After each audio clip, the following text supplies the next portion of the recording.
Good morning everybody. आज हमारे channel ITI fitter N के माध्यम से principle of chasing screw thread के बारे में जानेंगे कि स्क्रू थ्रेड चेसिंग का सिद्धांत क्या है। थ्रेड चेसिंग डायल, तो ये जो चित्र देख रहे हैं इसी को बोलते हैं थ्रेड चेसिंग डायल। थ्रेड को जल्दी से पकड़ने तथा मानव श्रम को बचाने के लिए सिंगल पॉइंट कटिंग टूल द्वारा थ्रेड काटते समय चेसिंग डायल का उपयोग बहुत सामान्य है। इसी को लेथ मशीन बोलते हैं। ये जो मशीन देख रहे हैं तो यह एक लेथ मशीन है। लेथ मशीन पर अगर किसी जॉब पर गुना काटते हैं, जैसे ये क्या है, लेथ मशीन पे जॉब बंधा हुआ है और ये देखिए जॉब पे क्या है, गुना कटा हुआ है। यहां हम देख रहे हैं कि जॉब पे गुना कटा हुआ है। अगर इसी तरह का गुना अगर हमें इस जॉब पर फिर से काटना है तो जो यह सिंगल पॉइंट कटिंग टूल है, सिंगल पॉइंट कटिंग टूल के द्वारा हम क्या करते हैं, इस पर फिर से गुना काटते हैं। तो इसके लिए मशीन को पहले चालू करते हैं, सभी चीज सेट करते हैं और फिर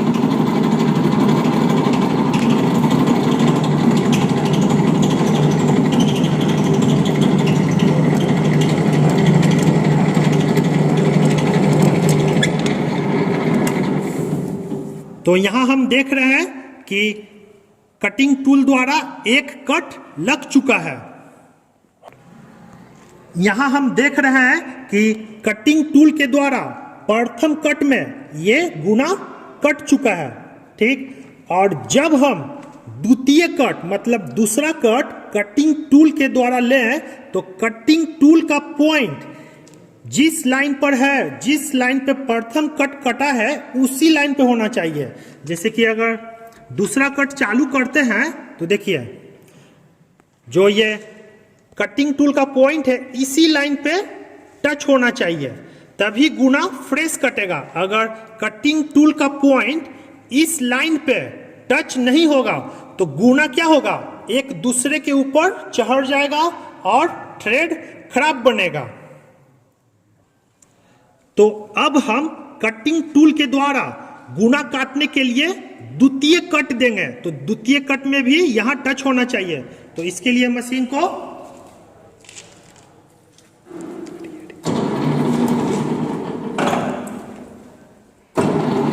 चालू किए और लीवर को उठाते हैं।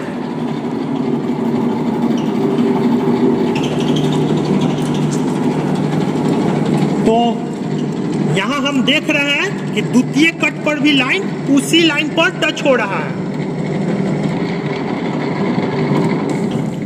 देखिए क्या हो रहा है, जब हम कटिंग टूल के द्वारा, ये जो कटिंग टूल है, कटिंग टूल के द्वारा जब द्वितीय कट काटे तो कटिंग टूल क्या हुआ, प्रथम कट के लाइन पर ही टच हो रहा है ना। तो इसी को बोलते हैं थ्रेड को जल्दी से पकड़ना, मतलब कैच द थ्रेड।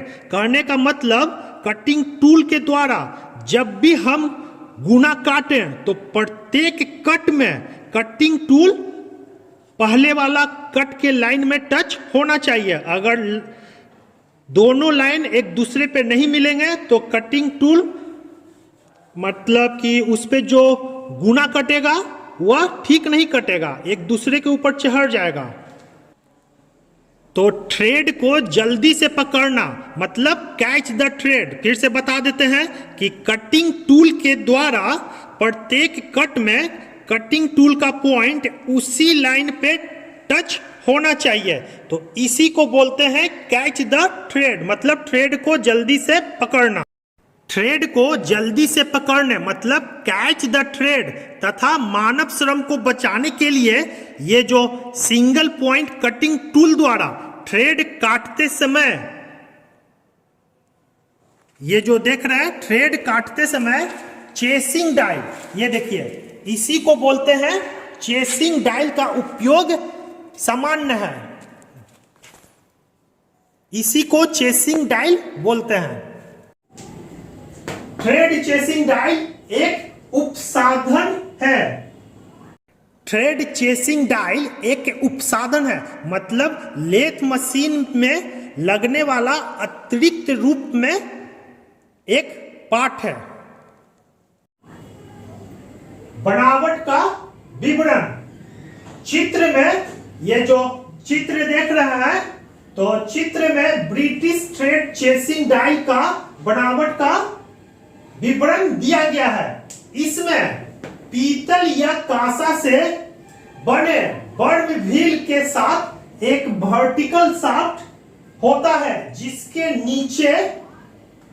नीचे की ओर बर्म व्हील जुड़ा होता है। थ्रेड चेसिंग डायल का बनावट जानने के लिए हमें इसे खोलना होगा, तो इसे हम लेथ मशीन से खोलते हैं।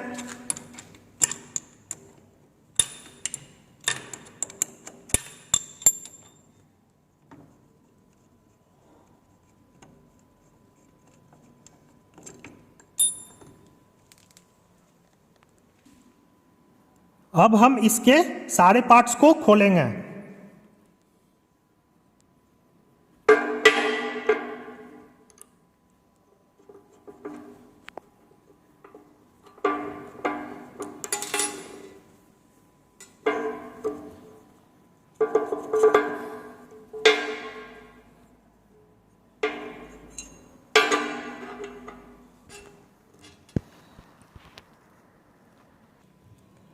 यह एक ब्रिटिश थ्रेड चेसिंग डायल का बनावट है। तो इस चेसिंग डायल में पीतल या कांसा से बने बर्म व्हील, तो ये जो देख रहे हैं इसी को बोलते हैं बर्म व्हील। बर्म व्हील के साथ वर्टिकल शाफ्ट, मतलब एक वर्टिकल शाफ्ट, ये देखिए ये क्या हो गया, एक वर्टिकल शाफ्ट होता है, और इसी शाफ्ट के नीचे ये जो बर्म व्हील है जुड़ा हुआ रहता है। इस प्रकार देखिए वर्टिकल रूप में शाफ्ट होता है, और इसी शाफ्ट के नीचे ये जो बर्म व्हील है, बर्म व्हील जुड़ा हुआ रहता है। ऊपर की ओर इसमें एक निशान लगा हुआ डायल होता है। ऊपर की ओर इसमें निशान लगा हुआ डायल होता है। तो ये जो देख रहे हैं, देखिए निशान लगा हुआ क्या है, एक डायल है।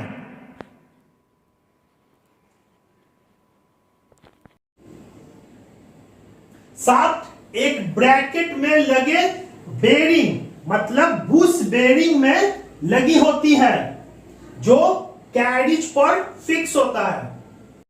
ये जो शाफ्ट है, तो शाफ्ट एक ब्रैकेट में लगे, इसे हम ब्रैकेट बोलते हैं। तो ब्रैकेट में लगे बुश बेरिंग, और इसके अंदर बुश बेरिंग लगा हुआ, तो बुश बेरिंग में लगा होता है।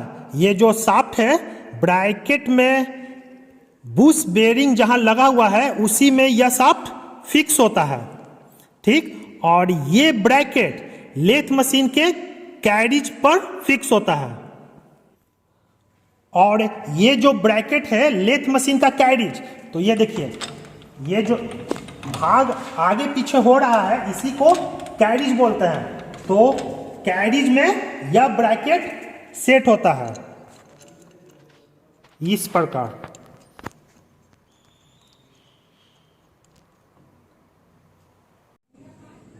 बर्म व्हील आवश्यकता अनुसार लीड स्क्रू से जोड़े एवं अलग स्थिति में रखा जा सकता है।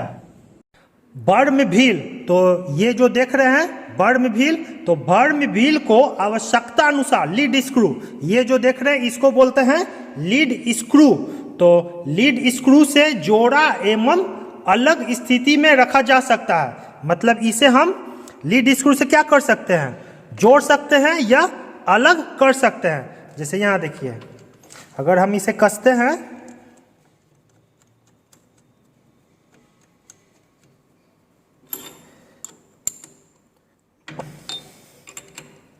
तो ये अभी क्या है, लीड स्क्रू से टच नहीं है। यहां देखिए लीड स्क्रू से टच नहीं है, और जब हमें आवश्यकता पड़ता है तो इसे लीड स्क्रू से थोड़ा सा यहां ढीला करते हैं और फिर इसे लीड स्क्रू में सटा देते हैं और फिर टाइट कर देते हैं। तो इससे होगा ये ऊपर वाला डायल भी घूमेगा।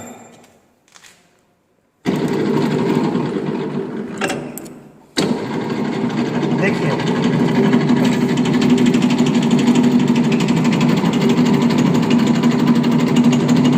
ये घूम रहा है, मतलब यह जो ये बर्म व्हील है लीड स्क्रू से टच है। और जब इसको हटाते हैं, जैसे ये देखिए, अगर हम इसे ढीला करके हटाते हैं तो क्या हो रहा, बर्म व्हील कनेक्ट लीड स्क्रू से नहीं है, तो यह घड़ी नहीं घूम रहा है। जब लीड स्क्रू घूमता है तो वह बर्म व्हील को भी चलाता है, जिसके कारण डायल भी घूमता है। जब लीड स्क्रू, ये जो देख रहे हैं, जब लीड स्क्रू घूमता है तो वह बर्म व्हील, ये जो बर्म व्हील है, बर्म व्हील को भी चलाता है, और जिसके कारण ये जो डायल है, डायल भी घूमता है। तो ये देखिए यहां हम देख रहे हैं लीड स्क्रू जब घूमता है तो बर्म व्हील भी घूमता है, और जिसके साथ ये जो डायल देख रहे हैं, डायल भी घूमता है। डायल का घूमना fix mark, zero index line के संदर्भ में रहता है। डायल का घूमना, ये जो घड़ी देख रहे हैं, तो इसी का घूमना फिक्स मार्क जीरो। तो ये देखिए यहां पर एक मार्किंग किया हुआ है जीरो, देखिए यहाँ पे जीरो मार्किंग किया हुआ है, तो इसी मार्क के संदर्भ में रहता है। मतलब डायल में जो लाइन लगा हुआ है, निशान पारा हुआ है, इसका मिलान हम इसी जीरो लाइन से करते हैं। डायल की सतह पर समांतर 8 विभाग होते हैं, जिनमें मुख्य 4 विभागों पर अंक अंकित होता है तथा इनके बीच में 4 बिना अंक अंकित वाला विभाग भी होता है। जैसे यहां हम देख रहे हैं कि 1 2 3 4, 4 हो गया अंकित विभाग, और 1 2 3 4, और ये 4 हो गया बिना अंकित विभाग। डायल के सतह पर सामान्यतः 8 विभाग होते हैं। तो यहां हम देख रहे हैं 1 2 3 4 5 6 7 8, मतलब 8 निशान अंकित होते हैं, जिसमें मुख्य 4 विभागों पे अंक अंकित होता है। तो यहाँ 4 विभाग पे देखिए अंक अंकित है। ये हो गया 1, और ये देखिए ये 2, और ये हो गया 3, और ये हो गया 4, ठीक। और इसके बीच 4 बिना अंक अंकित वाला विभाग होते हैं, और ये देखिए जो अंकित निशान है उसके बीच वाला बिना अंकित वाला निशान है। ये हो गया 1 2 3 4, तो क्या हो गया 4 अंक लगा हुआ निशान और 4 बिना अंक का निशान। तो इस प्रकार टोटल 8 विभाग डायल पे होते हैं। बर्न गियर पर दांतों की संख्या लीड स्क्रू पर प्रति इंच चूड़ियों की संख्या तथा डायल पर अंकित विभागों की संख्या के गुना के बराबर होता है।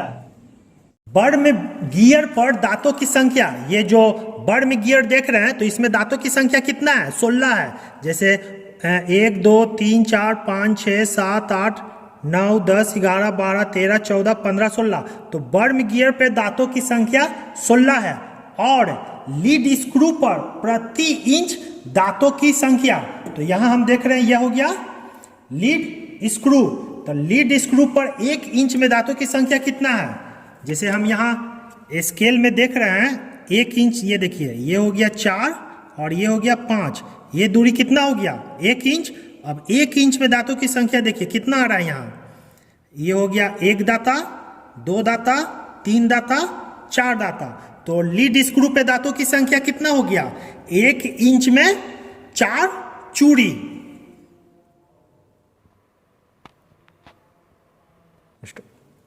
तथा डायल, ये जो घड़ी देख रहे हैं, डायल पर अंकित विभागों की संख्या के गुना के बराबर होता है। मतलब जो वर्म गियर पे दांतों की संख्या है लीड स्क्रू पर प्रति इंच चूड़ी की संख्या तथा डायल पर अंकित विभागों के संख्या के गुना के बराबर होता है। प्रत्येक अंकित संख्या डायल पर अंकित मुख्य 4 विभाग जिस पर संख्या अंकित होता है विभाग कैरिज के 1 इंच यात्रा को दर्शाता है। मतलब ये जो देख रहे हैं, अगर ये 4 और ये 3 और 4 और 3 के जो बीच ये जो डिस्टेंस है तो यह 1 इंच कैरिज के मूवमेंट को दर्शाता है। प्रत्येक अंकित संख्या जो यह डायल देख रहे हैं तो डायल पर अंकित मुख्य 4 विभाग जिस पे संख्या अंकित होता है, जैसे 1 2 3 4, ठीक है। तो यह विभाग एक विभाग कैरिज के 1 इंच यात्रा को दर्शाता है। मतलब ये जो लेथ मशीन का बीच वाला भाग क्या हो गया, कैरिज। तो इसका डायल का एक मुख्य विभाग कैरिज के 1 इंच मूवमेंट को दर्शाता है। अगर हम इसे कसते हैं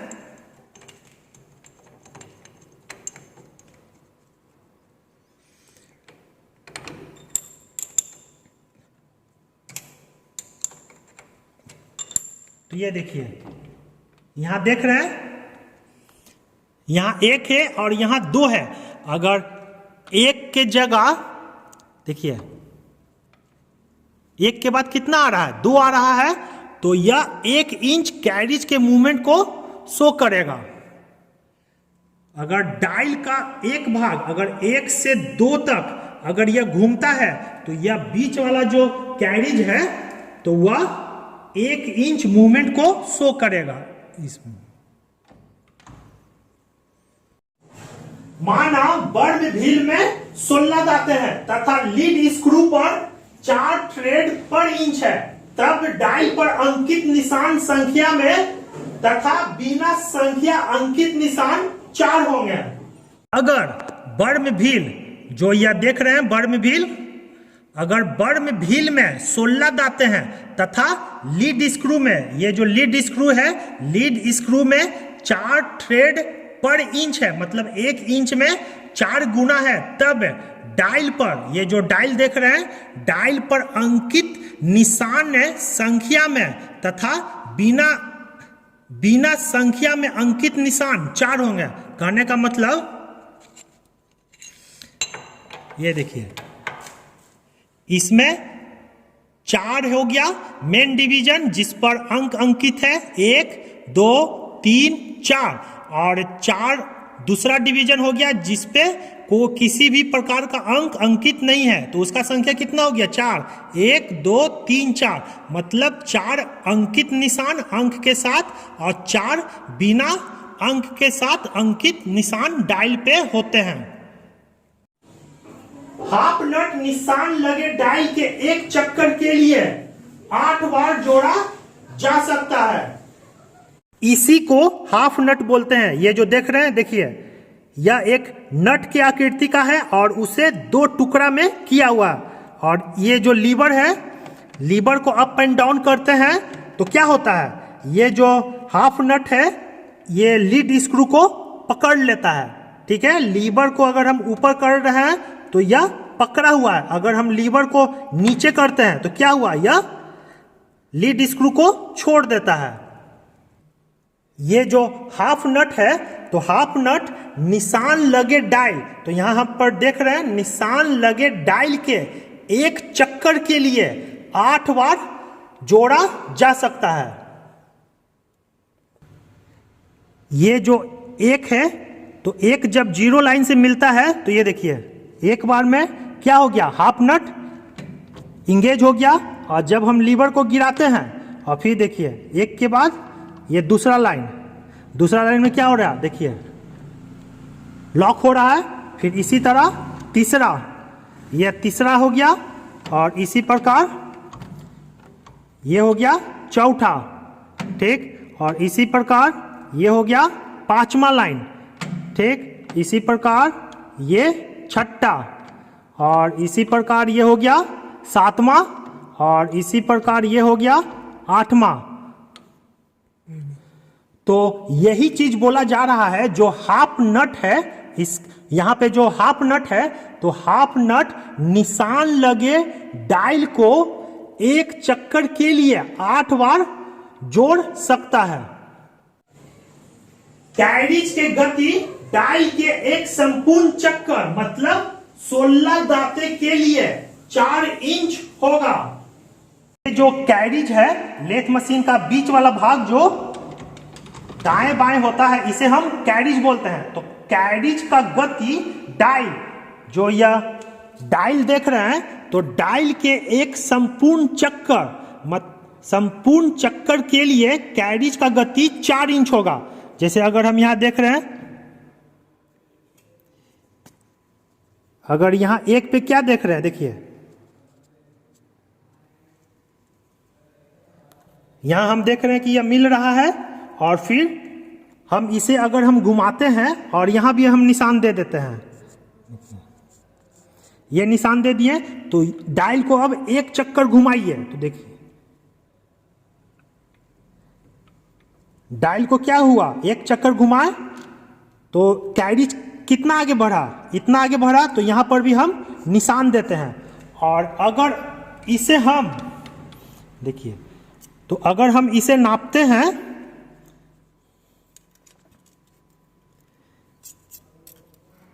यहां अगर हम नापते हैं तो ये देखिए ये कितना पे आ रहा है,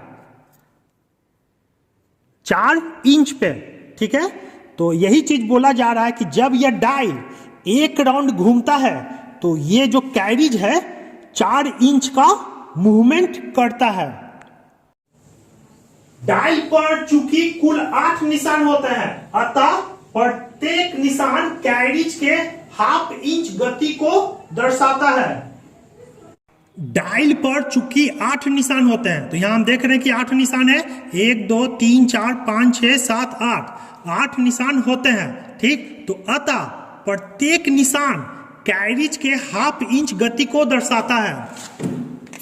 जैसे कि अगर इस निशान से अगला निशान पर अगर इसे मूवमेंट करते हैं, तो ये जो कैरिज है, कैरिज कितना चलेगा, हाफ इंच।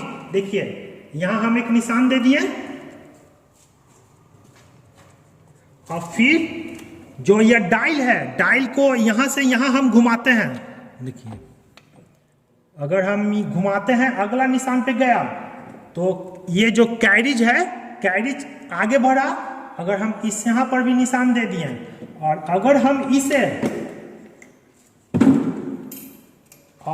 हम इस निशान को नापते हैं, तो यह देखिए कितना बढ़ रहा है, ये देखिए यह हाफ इंच गति कर रहा। तो यही चीज बोला जा रहा है कि डायल पर चूंकि 8 निशान होते हैं, अतः प्रत्येक निशान कैरिज के हाफ इंच गति को दर्शाता है। लेथ पर जब उपरोक्त डेटा मतलब लीड स्क्रू पर 4 दांते प्रति इंच कटे हो, और डायल पर 8 भाग हो, और बर्म व्हील में 16 दांते के साथ ब्रिटिश थ्रेड चेसिंग डायल लगा हो, तो विभिन्न संख्या के थ्रेड प्रति इंच काटने के समय हाफ नट को इंगेज करने की स्थिति को दिए गए चार्ट में दर्शाया गया है। एक चार्ट है, उसमें हमें जॉब पर प्रति इंच कितना दांते काटना है, उसके अनुसार जो डायल और हाफ नट को कब हमें इंगेज करना है वह बताया गया है। थ्रेड चेसिंग डायल चार्ट, तो ये जो देख रहे हैं थ्रेड चेसिंग डायल चार्ट है, और इसे समझने के लिए सबसे पहले हमें पूर्व निर्धारित चक्र को समझना होगा। तो अगर बर्म व्हील गियर में, ये जो बर्म व्हील गियर है, इसमें अगर 16 दांते हैं, तो डायल का 1 इंच दूरी 1/4 भाग होगा। मतलब घड़ी के 4 भाग का 1 भाग बराबर 1 इंच होगा। तो ये जो देख रहे हैं घड़ी, तो इसमें जो 1 भाग, तो 1 भाग यही हो गया, तो 1 भाग बराबर 1 इंच। अगर हम घड़ी को 16 दाते के अनुसार अगर हम 16 निशान देते हैं तो 1 इंच में कितना निशान हो गया, 1 2 3 4, और इसका एक भाग, ये जो एक भाग है इसका मान हो जाएगा 1/4 इंच। तो यही 1/4 इंच पूर्व निर्धारित चक्र हुआ। थ्रेड चेसिंग डायल चार्ट, तो यह हो गया थ्रेड चेसिंग डायल चार्ट। इसमें पहला खाना हो गया प्रति इंच काटे जाने वाली चूड़ी, दूसरा हो गया थ्रेड को पकड़ने हेतु डायल का वह निशान जहां हाफ नट को इंगेज किया जा सकता है, और तीसरा हो गया डायल पर रीडिंग का वर्णन। तो इसमें हम पहला देख लें, अगर काटे जाने वाली चूड़ी की संख्या लीड स्क्रू पर कटे चूड़ी की संख्या का गुणक है, तो इस स्थिति में इसमें किसी भी स्थिति में हाफ नट को इंगेज करने पर वह चूड़ी को पकड़ता है, तो इसलिए इसमें डायल का प्रयोग आवश्यक नहीं है। तो इसे समझने के लिए एक एग्जांपल देख लें। काटे जाने वाली चूड़ी थ्रेड पर इंच कितना है, 8, तो यह 8 क्या है, कटे चूड़ी के संख्या का गुणक है। तो किसका, काटे जाने वाली चूड़ी का संख्या लीड स्क्रू पर कटे चूड़ी के संख्या का गुणक, तो 8 है। तो गियर ट्रेन का सूत्र कितना है, थ्रेड पर इंच ऑन लीड स्क्रू बटा थ्रेड पर इंच टू बी कट। तो लीड स्क्रू पर चूड़ी कितना है, 4 चूड़ी प्रति इंच, और हमें काटना कितना का है, 8 चूड़ी प्रति इंच। तो इस दोनों को जब हम काटते हैं तो कितना आ गया, 1/4। ठीक, तो पूर्व निर्धारित चक्र कितना था पहले, 1/4 इंच। तो 1/4 इंच में ये जो ऊपर वाला 1 है इससे गुना किए, गुना 1, तो कितना आ गया, 1/4 इंच। तो ये 1/4 इंच, ये जो घड़ी है, घड़ी में 1 इंच कितना आ गया, ये देखिए, ये होता है 1 इंच। ठीक, और इस 1 इंच में 1/4 इंच हो गया इसका 4 भाग, 1 2 3 4। तो इसका जो एक भाग है तो ये कितना हो गया, 1/4 इंच। तो इसी तरह अगर हम पूरा घड़ी पे निशान लगाते हैं तो टोटल कितना निशान हो जाएगा,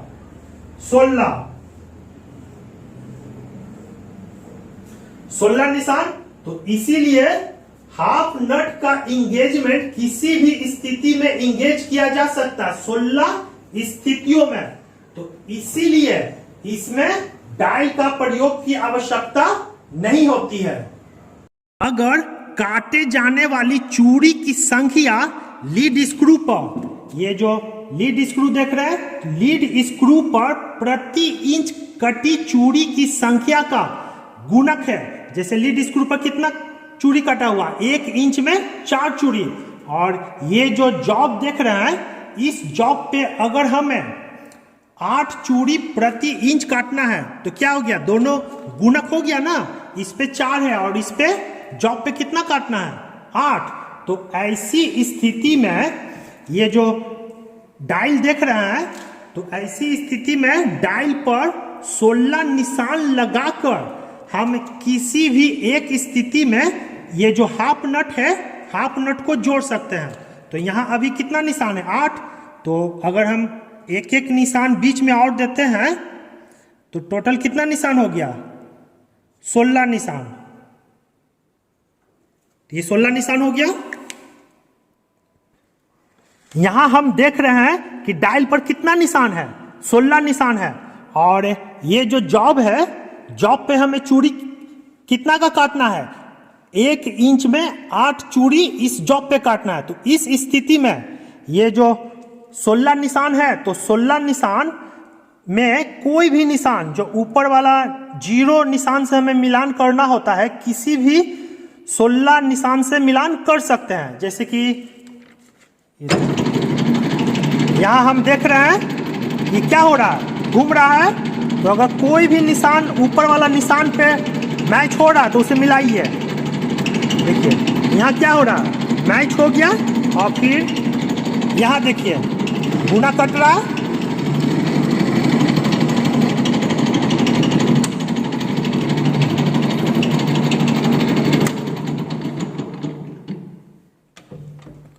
और इसी प्रकार अगर हमें इस पे दूसरा कट देना है तो फिर उसी प्रकार लाइन को मिलाते हैं।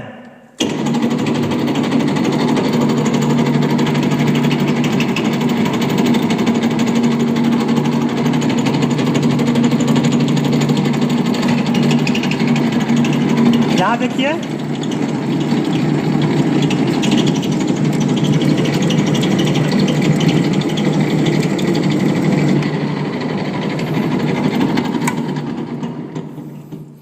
तो यही चीज बोला जा रहा है कि अगर काटे जाने वाले चूड़ी की संख्या लीड स्क्रू पर प्रति इंच काटी चूड़ी की संख्या का गुणक हो तो इस स्थिति में घड़ी पर 16 निशान लगाकर किसी भी स्थिति में हम उसे जोड़ सकते हैं। तो इस स्थिति में क्या होगा, जो कटिंग टूल का पॉइंट और इसका पॉइंट जो ये देख रहे हैं दोनों एक ही लाइन पर चलेगा। मतलब जो जॉब पर गुना कटेगा वह खराब नहीं कटेगा। दूसरा देख लें, अगर काटे जाने वाली चूड़ी सम संख्या में हो तो इस स्थिति में डायल को किसी भी 8 निशान में जोड़ें, जैसे 1, 1.5, 2, 2.5, 3, 3.5, 4 और 4.5। तो इसे समझने के लिए एग्जाम्पल देख ले। काटे जाने वाला चूड़ी थ्रेड पर इंच कितना है, अगर 6 है, ठीक है, तो गियर ट्रेन का सूत्र हमें मालूम है कि थ्रेड पर इंच ऑन लीड स्क्रू और बटा थ्रेड पर इंच टू बी कट। तो लीड स्क्रू पर कितना चूड़ी है प्रति इंच है 4 और हमें काटना कितना है 6 चूड़ी प्रति इंच। तो इसे हम जब काटते हैं तो कितना आ गया 2/3। तो पूर्व निर्धारित चक्र कितना था पहले 1/4 इंच। तो 1/4 इंच गुना जो यह ऊपर वाला है इससे गुना किए तो कितना आ गया 2/4 और इसे जब हम काटे तो 1/2 इंच। तो ये जो घड़ी देख रहे हैं तो घड़ी में 1/2 इंच का निशान कब बनेगा, जो यह एक भाग है तो एक भाग बराबर 1 इंच। तो इसे अगर हमें 2 माने आधा इंच में करना है तो इस पर एक निशान लगाएंगे तो ये हो जाएगा, इस भाग को बोलेंगे हम 1/2 इंच, मतलब ½ इंच। तो इसी प्रकार अगर हम पूरा घड़ी में निशान लगाते तो कितना निशान बनेगा, टोटल 8 निशान, मतलब 8 स्थितियां, ठीक है। जैसे यहां देख रहे हैं 1 2 3 4 5 6 7 8। तो इसीलिए इस स्थिति में तो डायल को किसी भी इन 8 निशान में जोड़ें, जैसे 1 तो यहां देख रहे हैं ये हो गया 1, फिर 1.5 तो ये दूसरा निशान हो गया 1.5, फिर ये 2, 2.5, 3, 3.5, 4, ठीक है, और ये हो गया 4.5। अगर काटे जाने वाली चूड़ी सम संख्या में हो, जैसे जॉब पर अगर हमें 1 इंच में 6 चूड़ी काटना हो तो वैसी स्थिति में डायल पर 8 निशान होते हैं और फिर किसी एक निशान को ऊपर वाला निशान से मिलाकर हम जॉब पर गुना काटते हैं। तो यहां कितना निशान है, टोटल 8 निशान। तो किसी भी निशान को ऊपर मिलाइए और फिर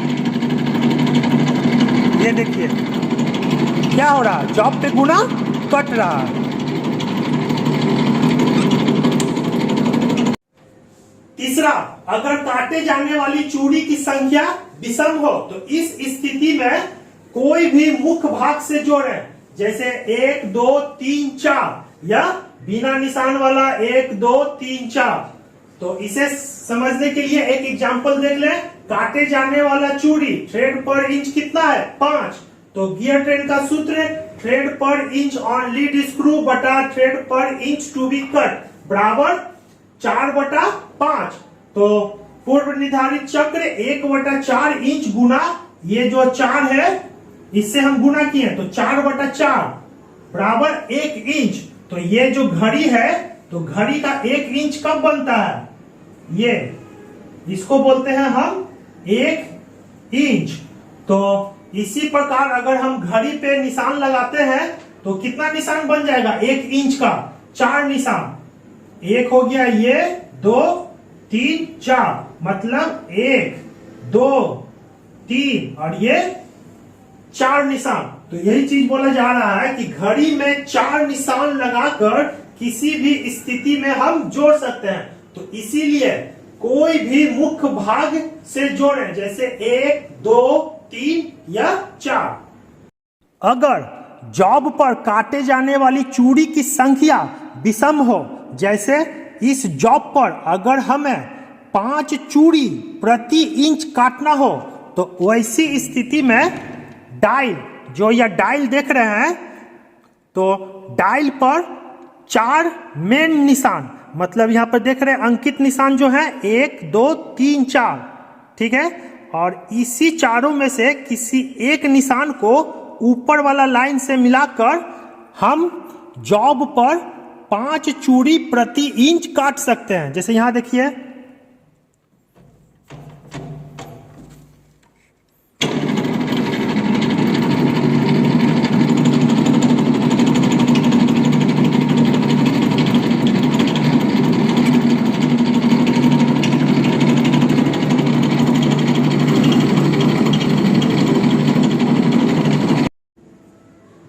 चौथा देख ले, अगर काटे जाने वाली चूड़ी की संख्या थ्रेड के हाफ संख्या में हो, तो इस स्थिति में प्रत्येक मुख्य डिवीजन पर जोड़ें, चाहे वह 1 या 3 हो या 2 या 4। तो इसे समझने के लिए देख ले कि काटे जाने वाली चूड़ी थ्रेड पर इंच कितना है? 3.5 चूड़ी प्रति इंच, ठीक है। तो गियर ट्रेन का सूत्र है थ्रेड पर इंच ऑन लीड स्क्रू बटा थ्रेड पर इंच टू बी कट। तो लीड स्क्रू पर कितना है? 4, और कितना का काटना है? 3.5 का। तो अगर हम इसे कैलकुलेट पूरा करते हैं, कैलकुलेशन करते हैं, तो आता है 8/7। तो पूर्व निर्धारित चक्र 1/4 इंच गुना ये जो 8 है, इससे हम गुना किए तो 8/4। अगर हम इसे काटते हैं तो कितना आया? 2 इंच। तो इस प्रकार ये जो घड़ी है, तो घड़ी का 2 इंच कब बनेगा? तो घड़ी का ये हो गया कितना? इसे बोलते हैं हम 1 इंच, ठीक। तो 2 इंच होगा ये, ठीक, 2 इंच। तो इसमें कितना निशान लगा? एक निशान यहां पे और एक निशान यहां पे। जैसे कि ये हो गया 1 2 3 4, ठीक है। तो घड़ी में 2 निशान लगाकर किसी भी स्थिति में जोड़ सकते हैं। तो इसीलिए बोला क्या है कि प्रत्येक मुख्य डिवीजन पर जोड़ें, चाहे वह 1 या 3 हो या 2 या 4। अगर काटे जाने वाली चूड़ी की संख्या थ्रेड की हाफ संख्या में हो, मतलब जॉब पर काटे जाने वाली चूड़ी अगर 3.5 चूड़ी 1 इंच में हो, तो उस स्थिति में घड़ी पर, ये जो घड़ी है, घड़ी पर 2 निशान लगाकर किसी भी स्थिति में जोड़ सकते हैं। तो इसमें अगर हम 1 या 3 लें, ठीक है, 2 निशान में कौन आ जाएगा? 1 या 3 लें या 2 और 4 लें, और 2 ही निशान को जोड़कर, देखिए 2 ही निशान को जोड़कर हम जॉब पर 3.5 चूड़ी प्रति इंच काट सकते हैं। पांचवा, अगर काटे जाने वाली चूड़ी की थ्रेड 1/4 संख्या में हो, तो इस स्थिति में कोई भी एक मुख्य डिवीजन पर जोड़ें, चाहे वह 1 हो, चाहे वह 2 हो, चाहे 3 हो या 4 हो। तो इसे समझने के लिए देख लें, काटे जाने वाली चूड़ी थ्रेड पर इंच 2.3/4 है। तो गियर ट्रेन का सूत्र थ्रेड पर इंच ऑन लीड स्क्रू और थ्रेड पर इंच टू बी कट। तो 4/2.3/4। तो इसे हम कैलकुलेट करके निकालते हैं, तो 16/11। तो पूर्व निर्धारित चक्र 1/4 इंच गुना ये जो 16 है, 16 को इससे गुना करते हैं तो 4 इंच आता है। तो 4 इंच घड़ी में कब आएगा? तो ये हम जानते हैं कि इसका मान होता है 1 इंच और इसका होता है 2 इंच, इसका 3 और इसका 4, मतलब जो पूरा घड़ी का एक चक्कर बराबर 4 इंच होता है। तो इस स्थिति में थ्रेड कैच करने के लिए हाफ नट को तभी इंगेज करते हैं जब सामान्य अंकित संख्या या बिना अंकित निशान संख्या जिस पर पहला कट लिया था जीरो लाइन के साथ मेल खाती हो। मतलब अगर हम पहला कट 1 पर लेते हैं, अगर हम पहला कट 1 पर लेते हैं तो दूसरा कट भी हमें फिर 1 पर ही लेना पड़ेगा। अगर हम पहला कट 3 पर लेते हैं तो दूसरा कट भी हमें 3 से ही स्टार्ट करना होगा। तो इसीलिए बोला जा रहा है कि कोई भी एक मुख्य डिवीजन पर जोड़े, चाहे वह 1 हो, 2 हो, 3 हो या 4 हो। छठा, अगर काटे जाने वाली चूड़ी का थ्रेड 1.3/8 में हो तो उस स्थिति में 2 चक्कर में जोड़ें जिससे पहला कट शुरू हुआ हो। इसे समझ लें कि अगर काटे जाने वाला चूड़ी 1.3/8 है तो गियर ट्रेन का सूत्र थ्रेड पर इंच ऑन लीड स्क्रू बटा थ्रेड पर इंच टू बी कट बराबर 4/1.3/8 बराबर हो जाएगा 32/11। तो पूर्व निर्धारित चक्र 1/4 इंच गुना 32, ये जो 32 है 32 से गुना करेंगे तो कितना आ जाएगा 8 इंच। तो मतलब ये जो घड़ी है, घड़ी का पूरा एक चक्कर कितना होता है, घड़ी का पूरा एक चक्कर बराबर 4 इंच। तो घड़ी का 2 चक्कर बराबर होगा 8 इंच। तो ऐसी स्थिति में देखिए प्रथम कट के लिए जोड़े गए हाफ नट को तब तक जोड़े रखना चाहिए जब तक कि चूड़ी काटने का कार्य पूर्ण न हो जाए तथा मशीन को उल्टा घुमाए। चूंकि पहले से गणना किए गए पूर्व निर्धारित चक को पूरा करने में अधिक समय लगेगा। मतलब कि अगर हमें डायल को 2 बार घुमाना पड़ेगा 8 इंच के लिए, तो इससे अच्छा है कि हम क्या करेंगे, इससे अच्छा है कि हाफ नट को हम इंगेज किए हुए रहे। तो इसीलिए बोला जा रहा है कि 2 चक्कर में जोड़ें जिससे पहला कट शुरू हुआ हो या हाफ नट को इंगेज किए हुए ही रहें।